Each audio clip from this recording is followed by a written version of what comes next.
How can leaders influence the culture, commitment, and the team health in the project and in the teams? Do you have an established way of leading your teams, or does each team require some individual approach? I have some tricks that have served me well over the years, but I really do think that leadership needs to be like situational, meaning that it's really important to be able to adapt like both to the team, but also to like the people in the team, and then also to the environment, because you never end up with two teams or two situations that are exactly alike. So it's really important to be able to sort of shift your style. As like a product person though, I do believe in this kind of leading from the front. You know, sometimes you think about how a product owner, for example, and a scrum master might both lead a team together, right? Because sometimes having more than one leader can be tricky. The product person, like leading from the front, setting the pace, setting a good example, modeling the kinds of behaviors that they want to see from the rest of the team, and really like making sure that they're always at the forefront, helping the team move forward. Whereas the scrum master I really see is more of this kind of like lead from the back style. And anyone in the team really can take this function. It doesn't have to be a dedicated scrum master, but I think the combination of these kinds of styles can help a team move forward in that kind of way. When I join a new team, especially, I do some shadowing and observation. I'm a person that you can count on and trust, and I'm accountable to you and you can feel accountable to me. And I think that setting up that relationship up front is really important. I feel that when a new person joins the team, at the very beginning, she or he might help himself with some established frameworks. What does a team leader traditionally do? But he can do it in, I don't know, like first days or first weeks, just to reckon, to see what are the team dynamics, right? To see who is who in the team and to see what kind of personalities we have in the team. And then that is a very good tip to try to position yourself somehow, and even more to position yourself like, I think I'm a fan of leading from the back first, to get to know the team, to get to know the processes of the team, to get to know the culture of the team. And only then, when the team feels comfortable with me, I can, as a leader, I can move to leading from the front, to make sure that I'm accepted by the team and to make sure that I'm not cutting into someone's processes, right? Yeah, I mean, some observational period or shadowing is really important. Like in any new team or company, I really like to spend time meeting people and having coffee one-on-ones or casual chats and attending as many meetings as possible. How long do you think this shadowing part should take to really get to know a team? So I think it depends on the size of the team and the size of the organization. These two factors really influence how long you should spend observing and getting to know things. In a small early stage startup where the team is like 10 people, maybe watching for a sprint is fine, right? That would give you all the information you would need in order to then be able to be effective in your role. Probably something like 2 to 6 weeks is normal. When I think about different projects I took part in, it always some kind of onboarding, whether it's just product onboarding or technological onboarding or business onboarding. I would say that the average for me, it took something like 4 to 6 weeks to make sure I understand what's really happening in the product, and I understand the team dynamics, and I understand who is who. The thing about being a leader, like whether it's product role or engineering or design, it doesn't make so much of a difference. Somehow you need to find a way to like put like a desire for your team to like you aside, especially in those early days as you're still getting used to each other and you're still like finding your way to lead the group. And I think that sometimes like less experienced leaders forget this part, because the truth is, like, of course, in an agile case, I would love my team to like me and like working with me. But really, especially in those first moments, that's actually like not what's needed. Like coming in and understanding how things are and what might need to be changed and creating that like trust is actually like the thing that's needed. And you can trust someone without liking them, and you can like someone without trusting them, right? They don't come together. And I think for a leader, like that trust element is actually the one that matters more. Yeah, I was just wondering, because we're talking about jumping into the new team, right? You are the new team joiner. And how about the challenges when you can create your own team from the zero rather than jumping to the already formed team? I think like when you grow the team yourself, this can be super tricky, because especially if you're recruiting several roles or expertise or levels at once. And if you're running these hiring processes in parallel, it's really hard to predict like who's going to come into your team first, second, third, fourth, fifth. And actually the order of that can make a big difference, like for a leader and for the result of that team actually. And sometimes you have control over that, but in a lot of cases you don't. And so I think finding a way to set up enough like structures and frameworks so that like as your team goes from you and someone else and for other people, that like things don't start to fall apart. One way that you can do this is by like somehow thinking about what the future looks like and then trying to like work backwards. I think other things like consistent communication behaviors help to earn that trust, especially in the early days, right? So doing things like, proactively communicating in something like Slack and constantly like sending updates. Hey, I did this. Hey, I did this. Hey, you asked about that. Constantly sort of like being present in that format. And then doing things like reacting with emojis or replying to someone's thread or throwing a GIF in the mix or something like that. These kinds of things start like building that trust so that people realize that you're someone that they can rely on, right? And that's how culture ultimately gets defined. It's by these small behaviors that we all participate in every single day. And yeah, maybe you have some influence from the top about values or mission or purpose in an ideal case, but so many ways, especially in like an early stage team or an early stage company, those things that come from the bottom up from your team actually are the things that build your culture. Getting to know each other also on the business level, that keeping something like a transparency of the business and product goals that keep people motivated.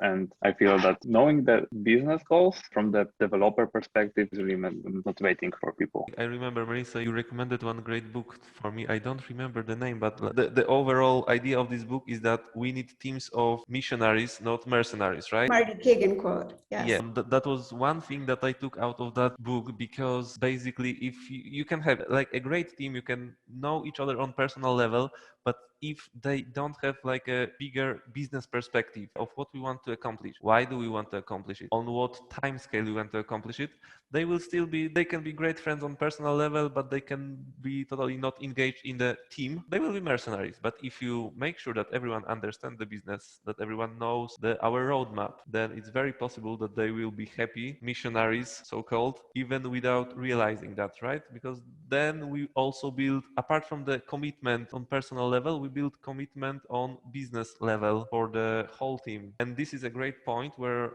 worlds can collide, but can collide in a good way. Business world and product development world and IT world, right? Very often in the different teams I worked on, there was a very clear separation between business and between IT development. For me, that's crucial to make sure that everyone on IT side also understands why we are doing pretty much everything in a project. Being invested in the business and the outcomes and the users who are using the products that we're building is good for a few reasons. One is that it helps like give that shared purpose to the team and helps people to feel invested in the work and motivated in the work that they're doing. That's for sure true. It actually has like a flow-on business effect as well, because when those teams are more informed and more invested, they're more likely to make good decisions. Because if you understand like what the vision is and what we're trying to achieve by that, creates like small sphere of like an empowered space where you can make good decisions on behalf of that business without having to, always ask somebody else. And so I think that it like has sort of two levels of benefit to have that kind of like shared business purpose and set of goals. What's interesting to me is that almost always with my team, try to get the team to commit to the team, like to each other, and not to commit to the work. The commitment to the work ends up being like a byproduct if people are committed to each other, right? So part of like what I try to do with my teams is like make sure that like people care about the team first and foremost, right? So that if I'm having a hard time and I need help, I can message Seba and say, hey, I'm on this like really tricky thing. I need help. Can you help me? And Seba wants to and feels responsible to like pause what he's doing and then help me out in that moment, right? If you create this kind of environment where the team puts the team first, 98% of the time, and they feel really committed to each other, then the commitment to the work just happens. Of course, it requires some amount of like transparency and understanding of like what you're trying to do, the business goals, things that you've already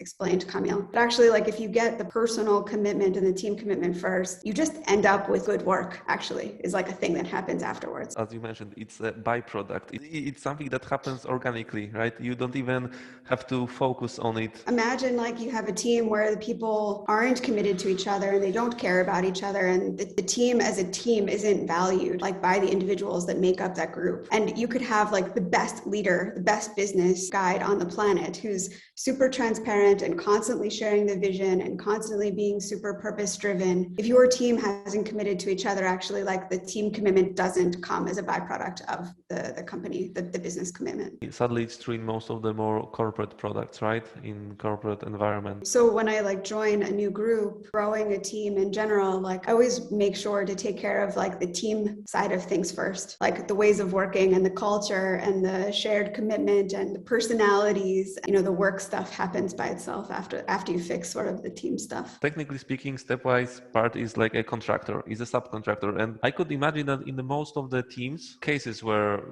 there's this client-contractor relationship, right? People are not really committed on personal level, but somehow we manage to overcome this obstacle, right? Because to be honest, in our product, I feel a lot of engagement to a product. What do you think is the secret sauce to that? I've worked in a lot of teams that had the same setup that we did. So some combination of internals, externals, contractors, software house. Our setup actually is quite normal to me. And this is what I mean about like the team commitment and getting the people to commit to each other. It doesn't matter like who signs everyone's paycheck. Like we're people and people care about people. It's about like creating that commitment to the people. Like who are we individually and who are we as a group and how are we going to work together and how are we going to find a way to care about each other, at least on a like respectful professional level. Building products is a team sport. And if you don't like put all of the emphasis on the team, you won't end up with a good product. Individual rock stars making individual decisions, you'll end up with like a Franken product. People will be miserable and you'll end up with super high team turnover. I mean, especially considering our like very non-traditional setup, the team has been a stable team for a long time, regardless of which company they belonged to technically. And I really do think that it's because of the commitment at like the team level that then creates like that extra level of engagement with the business and with the product. That's the thing that matters to me. Do you have the advice for the future product of engineering leaders that you would like to share? Someone who's holding a leadership position in a team, it could be a product person or a technical lead or somebody else. The most important part like of being a leader is putting the team first. It's not about you. I think that that's like something that a lot of leaders forget. You want to, be the person that makes the decision. You want to be the person that has all of the power. And so some people come into that role thinking it's about them. It's not about you. It's about your team. And it's about you finding a way to lead and influence and motivate those people so that they can be the best version of themselves so that they can do the best work for you. And I think that this is something that maybe we don't talk enough. A little bit on that topic, maybe a little bit on unrelated topic, because very often you can hear an opinion that sometimes someone on leadership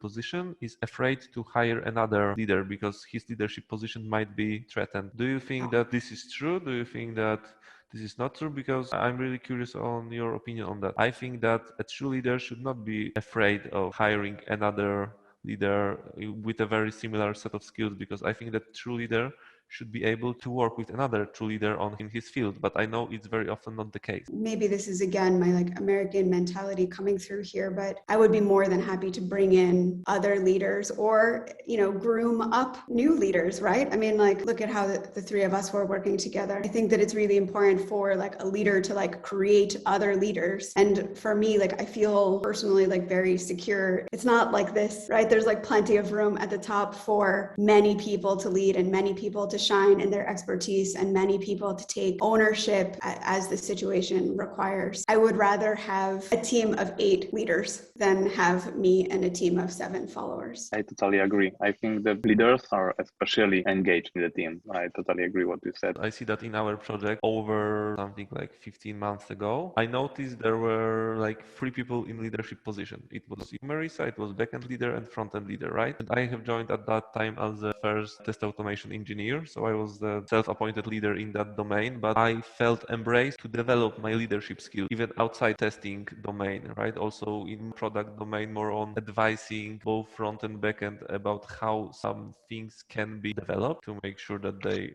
work well on our product vision, but also to make sure that they feel comfortable with the solution they provide in their respective domain. And I feel that after a few months, most of the people in the team felt embraced enough to some more leadership position, maybe not full leadership, but the culture that we have managed to build made sure that everyone was for sure in a more leadership position than they were at the beginning. And that's the recurring theme that we hear even today on the retros. Most people feel they have learned in this project is that they learned how to work in a bigger group of engineers. Actually, probably for most of the people, this was the biggest project they took part in, because at some point we had about 14 people in the team. Then we split to separate teams, but most of the people didn't work in such a big environment, and they learned how to do it. They felt comfortable. I'm pretty sure that all of them in their future career, wherever it could be, will grow from that. They will take these leadership skills to wherever they team. So that's a win-win pretty much for everyone on personal level also. Everyone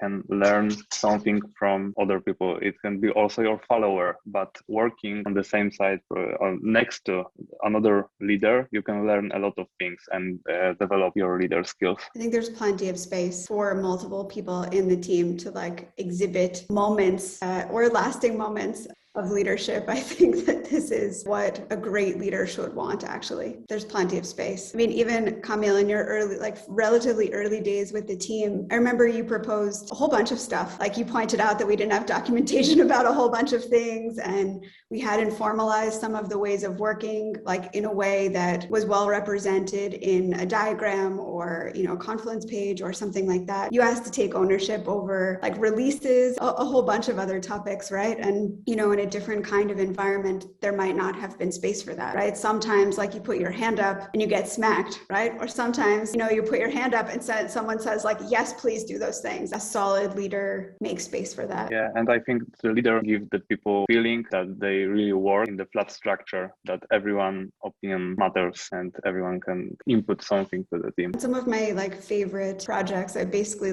wasn't needed. We had worked together for such a time period where everyone was sort of the master of their domain and the team was running super well. And I just kind of let it run. That's best case scenario, right? That's what most leaders want. You do your stuff, work together as a team. It's working great. I'm going to go over here and not mess with the thing that's working, right? Yeah, exactly. And then you can take over some other topics that may be interesting for you and at the same time beneficial for the project, right? Win for you personally because you still grow, you still develop your new skills, something that you might be interested in, but also at the same time, that the processes that you have implemented, the team that you have built is just working and you don't have to worry about that one. Maybe just look there from time to time to make sure that everything like the machine is well, it can just run